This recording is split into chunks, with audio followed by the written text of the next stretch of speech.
Hey everyone, my name is Amy and my YouTube channel is Aime Maggie, and I just post videos kind of talking about different environmental issues and educating people on climate change and what they can do to make their lives more sustainable. So, hi everyone, my name is Miriam. My YouTube channel is called Zero Waste Curls, and it focuses on sustainable curly hair care, but also just generally on sustainable lifestyle too. Okay, so today we're going to be talking about intersectional environmentalism. We're going to have a little chat about it.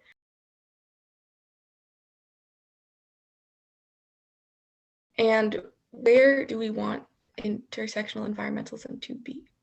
I think personally, it would be great to see more like people of color, more minorities, like online talking about these things, because when you don't have communities of color speaking on an issue, then you're not going to get those opinions and those voices, and then you're not going to get the intersectionality that's important.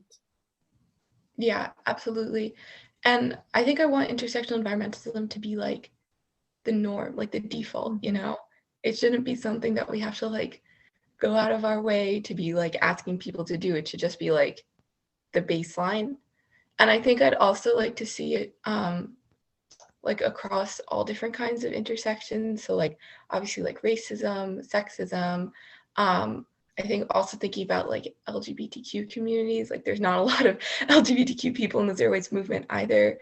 And like that group is also like hurt more by climate change.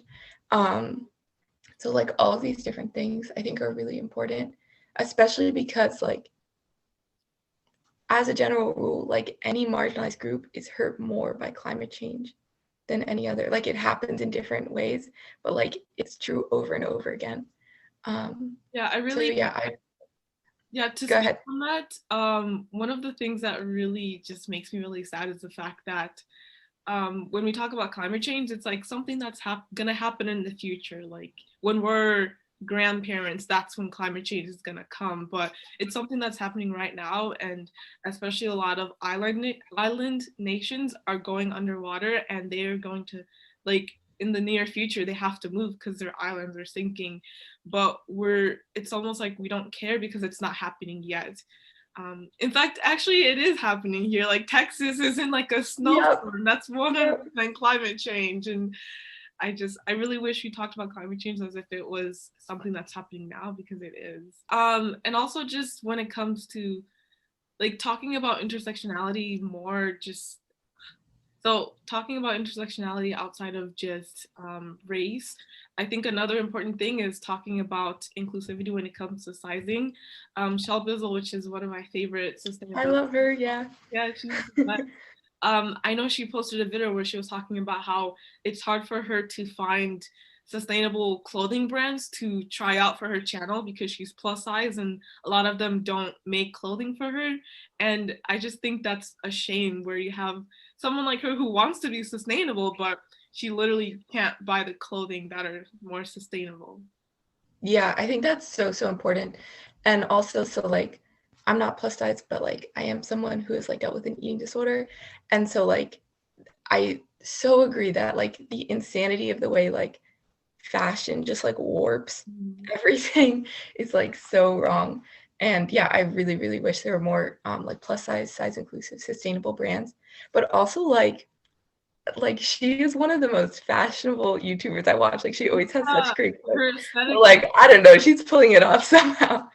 But also I think another thing I'd like to see, and this isn't necessarily directly about intersectionality, is more sustainable zero waste kind of YouTubers talking directly about activism in terms of like being part of like mass movements and environmental organizations and stuff, which is like I'm part of like the Sunrise Movement and like a few other environmental youth climate organizations.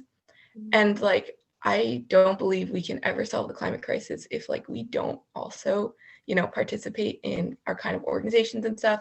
And obviously again, privilege really factors into it, and if people can't, then they can't. But I really wish that more YouTubers who focus on individual choices would also be like, hey, at least like go out and vote, or like call Yeah. your legislator, sign petitions, whatever, try and get involved in organizations if you can, because I think that's really important too. Yeah. And I think too, by focusing on like the community or governmental aspect of it, you're helping people who might not have the time or energy to live more sustainably. You're helping them to kind of benefit from the changes that a government is going to make, rather than just making individual changes that only make your life more sustainable. So Exactly. Yeah. I think the reason why living a sustainable lifestyle is important, at least to me, is not so much because I think it's like directly helping the planet that much for me to reduce my carbon impact, because that's just like, that's not going to stop climate change, but more so because I think, supporting sustainable brands and systems and like sort of outlining what a sustainable lifestyle could look like is really important for like when we do get to that like sustainable world. Like we kind of have to have a roadmap of what we want it to be. We have to like support the companies who we want to be there, so that's why I think it's so important. But like, I don't think that, even if everyone was making sustainable lifestyle choices, that would be enough.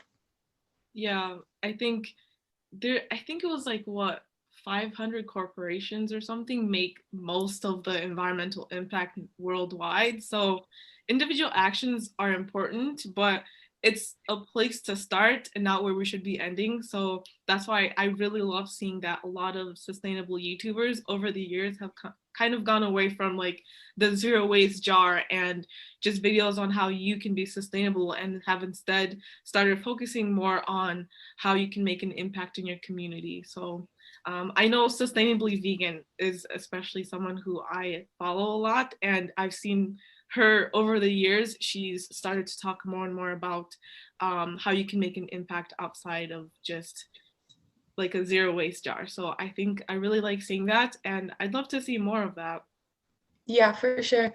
One of the things I also really like about Sustainably Vegan actually is she talks a lot about like mental health and Mm-hmm. like taking time for yourself, which I think for anyone who's involved in like climate, activism, lifestyle, whatever, in any way is really important. And that's another thing I'd like to see us talk about more, because like climate grief, climate anxiety are like super real and they can be really tough to deal with.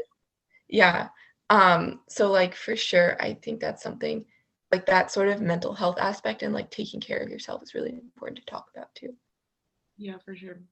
Thank you so much for watching. This was really fun. I'm also going to be on Aime's podcast, so that will be linked in the description. You all can check that out. Yeah, thank you so much for watching.